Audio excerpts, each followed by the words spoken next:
Hawak ang barya, sinabi ni Fang na ang nakatagong zona ay isang nawalang nayo na maaari lamang pasukin ng nagkataon. Inihagis niya ang barya ng mataas sa hangin, sinasabing mabuti na lang at nahanap niya ang susi sa pasukan ng nawalang nayon. Ngayon, kailangan na lang niyang hintayin ang dapit hapon upang makumplito ang misyong ito. Ngunit una, magiging maganda kung makakakuha pa siya ng mas kapaki-pakinabang na mga bagay tulad nito. Nang mahuli niya ang barya sa kanyang kamao, sinabi niya na ang pinuno ng Rookie Village ay numero 911, at ang papel na ito ay akma lamang sa kanya. Napapalibutan ng bughaw na liwanag, sinabi ng lalaki na kailangan niyang maghanda bago pumunta sa disyerto ng mga libingan. Sa oras na iyon, ginamit niya ang lahat ng puntos ng katangian na natanggap niya. Nagningas ang kanyang mga mata habang pinili niyang idagdag ang lahat ng ito. Maraming asul na kidlat ang umiikot sa paligid niya, at sinabi niyang ang pakiramdam ng pagkakaroon ng kapangyarihan ay tunay na kamangha-mangha. Isang bato ang nahulog, at iniulat ng sistema na ang mga puntos ng katangian ay naipamahagi na. Lakas, 463 dagdag 83, tunay na lakas si rank. Lexi, 461 dagdag 15, mabangis na bilis di rank. Enerhiya, 474. Talino, tumaas i-rank. Pandinig, pinahusay i-rank. Paningin, pinahusay i-rank. Pangamoy, pinahusay F-rank. Pandama, pinahusay F-rank. Kakayahan sa elemento, manipulasyon ng apoy C-rank. Lupa D-rank. Manipulasyon ng metal D-rank. Manipulasyon ng kadiliman D-rank. Lakas sa labanan, 47 bituin. Tumayo si Fang na nakapatong ang isang kamay sa kanyang balakang at sinabi na matapos makuha ang pagpapahusay ng pandama mula sa mga langgam, ang kulang na lang niya ay ang pagpapahusay ng panlasa.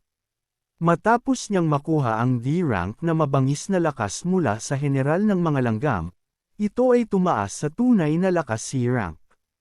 Ngayon, may 5 beses siyang lakas kaysa dati. Isang kulay abo na bakas ang lumitaw sa kanyang mukha habang inaalala niya ang mga laban. Napagtanto niyang nakuha niya ang kakayahan ng reyna ng mga langgam na kontrolin ang metal. Ngayon, kaya na niyang lumikha ng baluti mula sa itim na mineral sa paligid.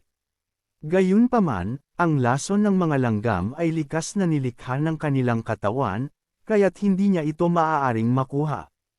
Isang malaking kawalan ito para sa kanya. Lumitaw ang mga asul na pangil sa paligid ng bayani. Naisip niya na sa pagpapalakas ng kanyang kakayahang manipulahin ang metal, maaari niya itong gamitin kasabay ng kadiliman at lupa upang mapataas ang kapangyarihan ng kanyang mga atake. Iwinasiwas ni Fang ang kanyang kamay, handa sa susunod na laban. Isinulong niya ang matalim na pangil, sabay-sabay na tinuhag ang ilang insekto. Sinabi ng lalaki na nabawasan din ng kalahati ang paggamit ng espiritual na enerhiya, isang magandang kasanayan. Pumikit siya at pumutok ang kanyang mga daliri, napapalibutan ng asul na sinag, at sinabi niyang mayroon din siyang likas na talento sa pagpapakawala ng enerhiya. Itinuon niya ang sinagpasulong at lumikha ng isang asul na pagsabog. Sinabi ni Fang na kaya niyang idirekta ang enerhiya mula sa kanyang katawan upang atakihin ang mga kalaban, isang bagay na kahalintulad ng panloob na Kai. Maaari niya rin itong ipatong sa kanyang mga sandata upang mapataas ang pinsalang dulot nito. Nag-inat ang bayani at sinabing ang kombinasyon ng piercing penetration at energy release ay sapat na upang harapin ang mga karaniwang halimaw. Ang paggamit ng Hellfire ay kumokonsumo ng napakaraming espiritual na enerhiya. Kailangan itong gamitin ng maingat, sabi niya habang itinataas ang kanyang ilong ng may pagmamalaki. Pakiramdam niya ay napakarami niyang gantimpala na natanggap sa pagkakataong ito.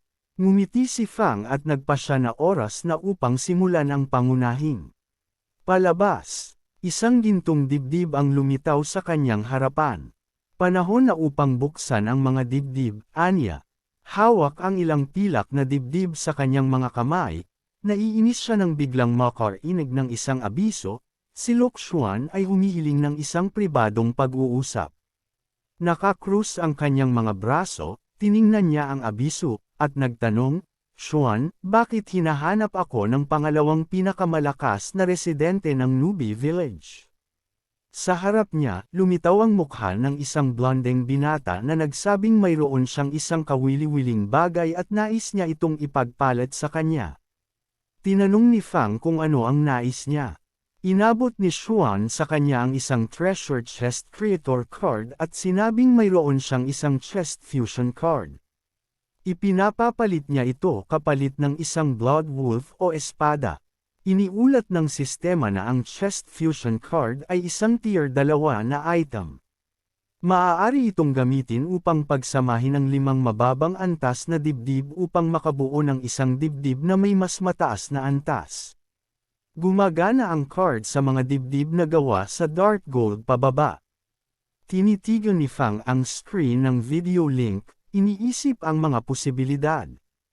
Ang tsansa ng pagkakaroon ng isang level 4 na item mula sa isang pilak na dibdib ay 2% lamang. Gayunpaman, ang tsansa ng makakuha ng isang gintong dibdib ay 78%, at ang natitirang 2% ay nagbibigay ng pagkakataong makakuha ng isang level 5 na item. Kung ihahambing, mas mahalaga ang isang gintong dibdib kaysa kahit 10 pilak na dibdib. Hawak ang materialized card sa kanyang mga daliri, naisip ni Fang na marahil hindi makakakuha ng maraming dibdib ang iba, kaya't magiging walang silbi ang card na ito para sa kanila. Ngunit dahil marami siyang dibdib, magiging napakakapakipakinabang ito sa kanya. Nagpasalamat ang blondeng binata sa kanya ng may ngiti. Hawak pa rin ang card sa kanyang mga daliri, sinabi ni Fang na dapat na silang magsimula. Binuksan niya ang gintong dibdib, at nagsimulang lumitaw ang mga artifact. Iniulat ng sistema, gintong dibdib na buksan. Nakuhang item, antas 4 Wind God's Boots. Wind God's Boots. Liksi dagdag 100. Depensa dagdag 50. Bilis ng galaw dagdag 100%. Resistensya sa apoy dagdag 100%. Resistensya sa tubig dagdag 100%. Nagbukas muli siya ng gintong dibdib at nakuha ang isa pang antas 4 na item. Nakuhang item, antas 4 Shadow Illusion Necklace. Shadow Illusion Necklace. Enerhiya dagdag 100. Pinapayagan kang gamitin ang kasanayang Shadow Clone. Ang Shadow Clone ay gumagamit ng espiritual na enerhiya upang lumikha ng isang anino na lalaban para sa kanya. Inisip ni Fang ang isa pang bersyon ng kanyang sarili, at agad siyang lumitaw sa likuran niya. Nagpaalala ang sistema na ang Shadow Clone ay may kalahati lamang ng lakas ng may-ari. Hawak ang isang pulang pendant sa kanyang palad, sinabi ni Fang na ang mga kagamitang may antas 4 na kasanayan ay talagang pambihira. Mayroon siyang 8 pilak na dibdib, kung pagsasamahin niya ang mga ito, makakakuha siya ng higit pang gintong dibdib. Dapat niyang subukang mag-post ng mga mensahe sa pangkalahatang chat upang makipagpalitan. Lumabas ang isang asul na bintana na nagulat ng isang personal na abiso. Ang pangalawang antas na Bear King's Combat Armor ay ipapalit sa isang level 2 chest fusion card. Ang mga gustong makipagpalitan ay dapat makipag-ugnayan kay Fang ng 911 village. Ang pangalawang antas na Dark Shadow Boots ay ipapalit sa isang level 2 chest fusion card. Ang mga gustong makipagpalitan ay dapat makipag-ugnayan kay Fang ng 911 village. Agad na may mga nag-react sa chat. Isang lalaki ang sumulat, may nag-post ng isang ad. Isang babae naman ang sumagot, sa pagkakaalam ko, antas 10 lang ang maaaring mag-post ng 2 ad ng sabay. Hindi ka panipaniwala. Isa pang komento, ito ang boss. Ang pinakamalakas sa 911 village. Si Fang ba? Ito. Siya ba ang nanalo sa Battle of 3 against 24? Kinumpirma ng isa pang tagapanood ang balita. Samantala, isang morenong lalaki ang nakatayo, nakatitig sa makakapal na puno.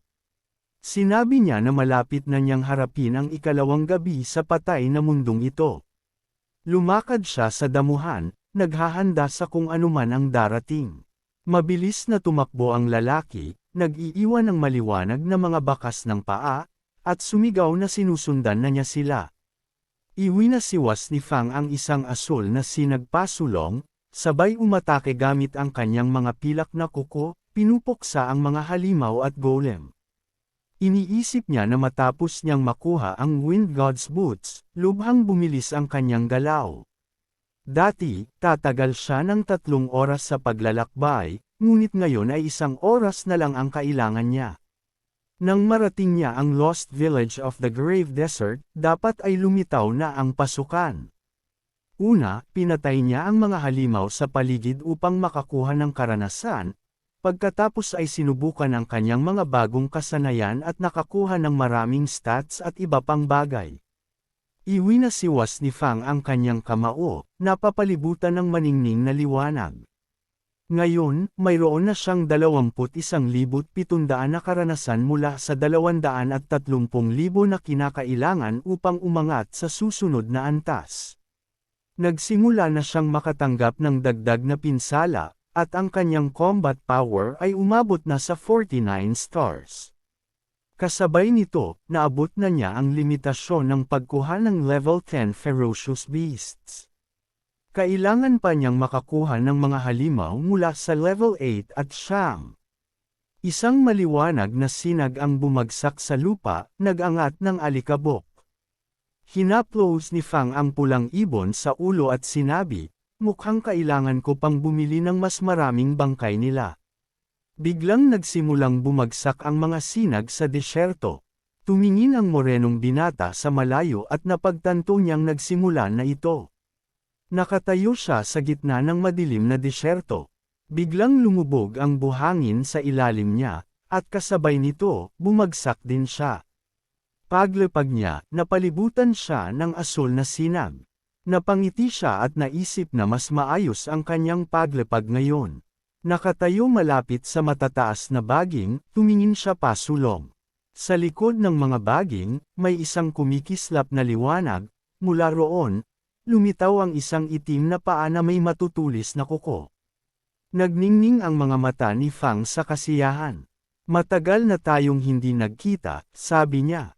Biglang lumipad paitaas ang mga sinag ng enerhiya, habang ang itim na patak ay lumitaw sa kulay abong bato. Sa isang iglap, ang mga halimaw na nakasuot ng baluti ay tinuhag ng kulay abong mga kuko. Isa sa kanila ang napabulalas, bakit, paano siya lumakas ng ganito? Malamig ang titig ni Fang habang sinagot ito. Sabi nila, ang isang tao ay maaaring magbago ng husto sa loob lamang ng 3 araw. Nag-iisa siyang dumating, at ngayon, hindi na sila katumbas ng kanyang lakas. Nag-ulat ang sistema, nilikha ang Hell Soldiers, klase, Mutant, antas, level 10, combat power, 20 stars. Katangian, malas sumisipsip ng dugo. Kalupitan talento, E-rank. Impluwensya ng kadiliman, E-rank. Pinahusay na liyab kasanayan, Hellfire, Darkness Distortion. Tsansa ng pagbagsak ng item, 10%. Napangiti si Fang. Magsisimula na ang tunay na laban. Isang nagniningning na liwanag ang lumitaw sa palad ni Fang.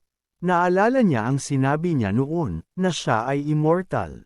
Pero noon, hindi pa niya alam ang kahinaan nito. Ngayon, natuklasan na niya. Isang asul na sinag ang mabilis na lumipad papunta sa ulo ng halimaw. Tingnan natin kung paano ka bubuhayin muli kapag sumabog na ang ulo mo, aniya. Iniulat ng sistema, matagumpay mong napatay ang Hell Soldier. Nakakuha ka ng 15 Justice Points. Nakakuha ka ng 1,000 karanasang puntos. Isang piraso ng Seal of Darkness ang bumagsak. Hawak ni Fang ang isang nagniningning na bilog na artifact sa kanyang kamay.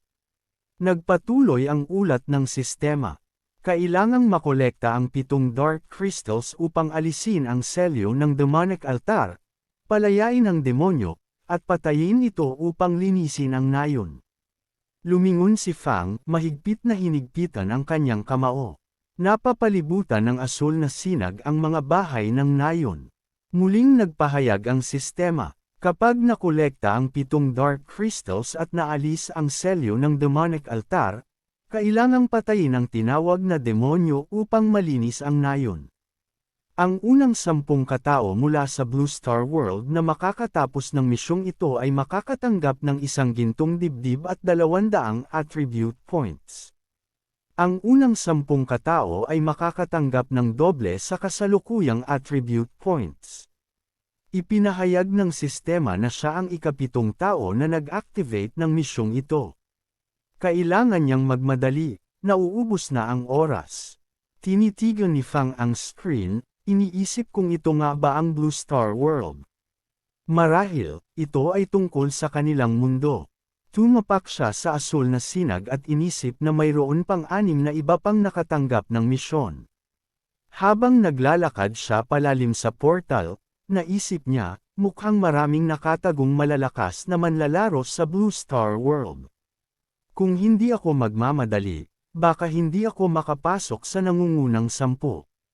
Sa kanyang paningin, nagpakita ang mga bahay sa gitna ng may itim na kidlat.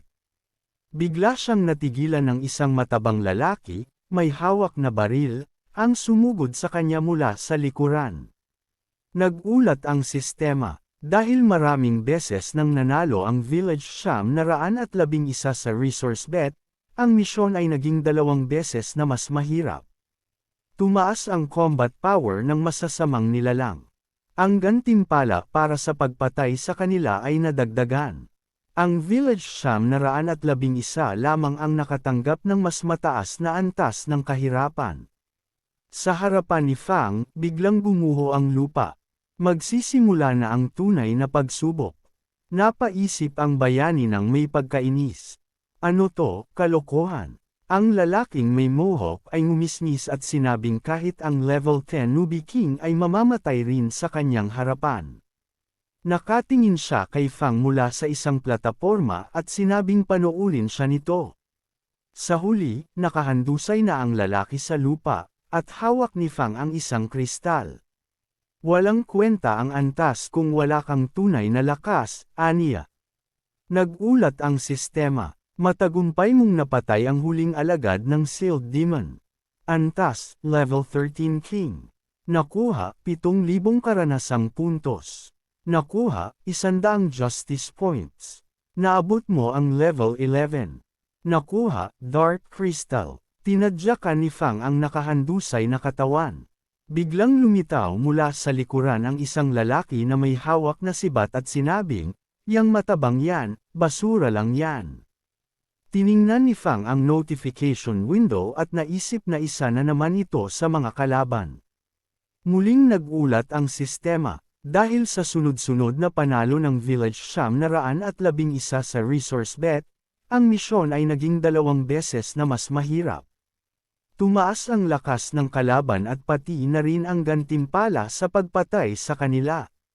Nagpakita ang bagong kalaban, tagasunod ng Sealed Demon King. Antas, level 14. Combat power, 50 stars. Talento at katangian, hindi alam. Katayuan, nasa ilalim ng kontrol. Dati siyang hari ng mga nubi ngunit muling binuhay ng dark energy matapos patayin ng isang masamang demonyo. Napaisip si Fang. Napakataas ng kanyang lakas. Malamang ito ay epekto ng pagtaas ng hirap ng misyon. Kung mamamatay ako rito, malamang magiging isa rin akong tagasunod. Nakatayo sa harapan niya ang kalaban, napapaligiran ng mga sinag ng enerhiya. Matamang sinabi ni Fang, mas malakas ka nga kaysa sa matabang yun. Iwinasiwas ng kalaban ang kanyang sibat at sinabi, huwag mo akong ikumpara sa isang mahina. Mabilis na kumapit si Fang sa espadang lumitaw sa kanyang kamay. Hindi ka ba masyadong malupit sa kaibigan mo? Tanong niya. Isang matinding liwanag ang sumugod pasulong. Iniunat ni Fang ang kanyang espada at sinabing, bakit hindi mo siya puntahan at humingi ng tawad ngayon? Hinarang ng kalaban ang suntok gamit ang kanyang sibat, sumisigaw, isa ka lang baguhang level 11. Nagtagisan sila ng sandata, napapalibutan ng maningning na mga sinag. Maya-maya, isang kamao ang lumipad. Sinuntok ni Fang ang kanyang kalaban ng direkta sa panga. Napakalakas na ang lalaki ay tumilapon sa ere. Tumama ang likod ng kalaban sa isang malaking bato at naupo ito sa lupa. Nakalimutan kong sabihin sa iyo, aniya. Mas mabuti pang hindi mo ako hinawakan. Tiningnan ng bayani ang kanyang palad, napapalibutan ito ng yelo.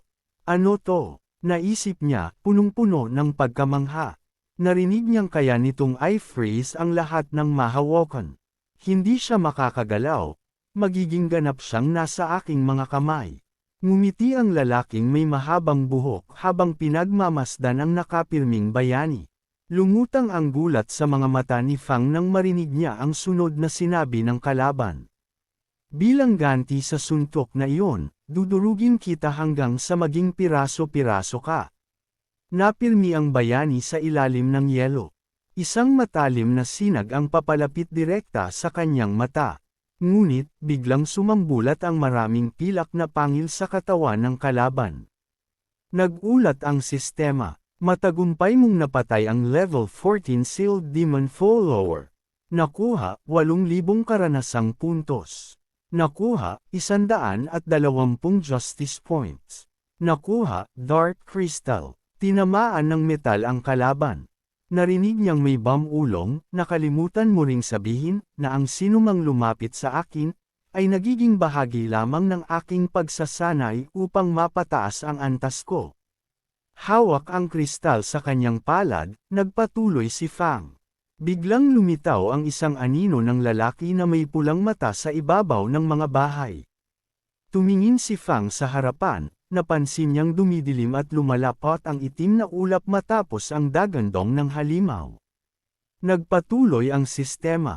Nabuo ang kasamaan ng ilang ulit. Tagasunod ng Sealed Demon King. Antas, level 15. Combat Power, 54 stars. Talento at katangian, hindi alam. Katayuan, nasa ilalim ng kontrol. Dati siyang hari ng mga nubi ngunit muling binuhay ng dark energy matapos siyang patayin ng kamay ng isang masamang demonyo. Napaligiran si Fang ng mga bagong lumitaw na kalaban. Tiningnan niya ang iba't ibang figure sa kanyang harapan at ngumiti. Kung kailangan kong kolektahin ang 7 dark crystals, nangangahulugan ba ito na may 7 tagasunod?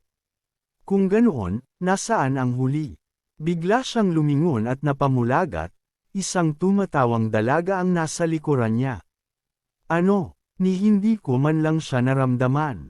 Nakatiklop ang braso ng dalaga habang may ngiting nakalagay sa kanyang mga labi. Napapalibutan siya ng berdeng alon ng enerhiya. Napatitig si Fang, pakiramdam niya ay lumulutang siya. Ano to? Nagsimula siyang mahilo. At napagtanto niyang, hindi siya makagalaw. Napaligiran ng berdeng apoy ang mga tagasunod ng demonyo habang si Fang ay tila bumabagsak pababa. Sa kanyang isip, inilarawan niya ang isang luntiang parang. Tumingin siya sa paligid at nakita ang mga paru-paro. Anong klaseng lugar ito? Tanong niya. Paglingon niya, nakita niya ang isang matengkad na asul na paru-paro at isang babaeng may maitim na buhok na nakangiti sa kanyang harapan. Bahagyang ngumiti ang dalaga. Nakapikit ang kanyang mga mata habang sumasayaw sa harapan ng nagulat na bayani. Sa isang tabi, pinanood ng isang tagasunod ng demonyo na nakasuot ng asul na sweater ang dalaga habang ginagamit nito ang kanyang mahika kay Fang. Ngumiti siya ng may kasiyahan bago lumingon sa dalaga. Ang kahinaan ng lalaking ito ay ang kanyang mahina at madaling lokohing isipan, aniya, tapos na siya. Ngunit kung napatay niya si Bing Chen, si BYU ay magagalit ng todo. Nakatingin si Fang sa nakaunat na palad ng dalaga, tila nahihipnotismo. Tinatawag siya nito upang lumapit. Inabot ng bayani ang kanyang mga daliri patungo sa dalaga. Ngunit sa sandaling nagdikit ang kanilang mga kamay, biglang sumugod ang mga tagasunod ng demonyo, nagniningning ang kanilang mga mata sa galit. Ngayon na ang pinakamagandang pagkakataon para umatake. Sigaw nila. Isang lalaki ang humawak ng palakol at sumigaw ng isang sumpa, handang patayin si Fang. Gayunman, sa isang kisap mata, biglang naglaho si Fang mula sa kanyang kinatatayuan at lumitaw sa likod ng kalaban. Mabilis niyang iniwasiwas ang kanyang espada. Isang anino ang lumitaw, hati sa dalawa ng isang matalim na hiwa. Isang makinang na sinag ng pag-atake ang dumaan sa katawan ng dalaga. Ligtas na lumapag si Fang sa lupa, buong kumpiyansa. Tama ka, aniya, ang pinakamainam na pagkakataon upang umatake ay kapag ang kalaban ay abala. Gulat na gulat ang mga halimaw. Pumutok ang maliliit na bitak sa mukha ng dalagang brunette. Hindi siya natuwa. Ang lalaking ito, niloko niya kami. Hindi gumana ang ilusyon. Napapaligiran ng berdeng usok, sumugod ang mga halimaw upang umatake. Isang kalbong lalaki ang bumunot ng kanyang dalawang karit at iwinasiwas ito kay Fang. Ngunit bago tumama ang atake, tumalon si Fang at lumapag sa likod ng lalaking nakasuot ng asol. Agad niyang hinawakan ang kamay ng lalaking may karit at malakas itong ibinato pabalik sa isang malaking bato. Muli, lumapit ang dalagang brunette, tila sabik na makita kung ano ang susunod na mangyayari. Lumingon sa kanya si Fang nang may pagkainis. Mukhang hinahanap mo talaga ang kamatayan, aniya. Isang makinang na sinag ang lumipad patungo sa dalaga. Ngunit sa halip na tamaan, biglang naglaho ang kanyang katawan at naging kumpol ng mga talulot. Nagulat si Fang. Ano to? Isa na namang ilusyon. Subalit, naramdaman niyang tinamaan niya ito ay totoo. Napapalibutan siya ngayon ng mga lumulutang na talulot. Sinubukan niyang pagmasdan ang paligid, ngunit tila bumalot ang mga ito sa kanyang paningin. Mukhang nagtatago siya sa mga talulot na ito. Biglang lumipad mula sa kulay rosas na alon ng talulot ang isang matalim na sinag at sugatan ang kanyang pisngi. Napamura si Fang. May mali rito. Ang mga talulot na ito, hindi lamang basta ilusyon. Pinipigilan nila siyang makakita ng maayos. Kailangan niyang makatakas bago mahuli ng kalaban. Mabilis siyang tumalon ng mataas, nakawala mula sa pagkalibot ng mga talulot. Samantala, isang matalim na pangil ang tumagos sa katawan ng lalaking nakasuot ng asol. Muli, ang mga kulay rosas na talulot ay lumitaw at binalot ang kanyang binti. Hindi pa siya nakalalayo ng buo nang bumagsak siya pababa sa lupa, napalibutan ng mga misteryosong halaman.